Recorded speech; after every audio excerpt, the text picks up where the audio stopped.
திண்டுக்கல் மாவட்டம் நத்தம் பஸ் ஸ்டாண்ட்ல இருந்து சிங்கம்புணரிக்கு அரசு பேருந்து டெய்லியும் போயிட்டு வந்துட்டு இருக்கு. கூலி வேலைக்கு போறவங்க, நத்தம் பகுதியிலிருந்து வர பொதுமக்கள் அதிக அளவுல இந்த பஸ்ஸை யூஸ் பண்ணிட்டு வராங்க.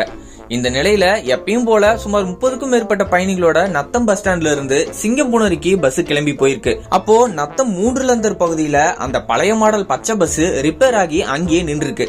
அப்போ கண்டக்டரும் பேசஞ்சர்ஸும் இறங்கி பஸ்ஸை 200 மீட்டர் தூரம் வரைக்கும் தள்ளுனதுக்கு அப்புறம் பஸ் ஸ்டார்ட் ஆகி சிங்கம்புணரிக்கு போயிருக்கு.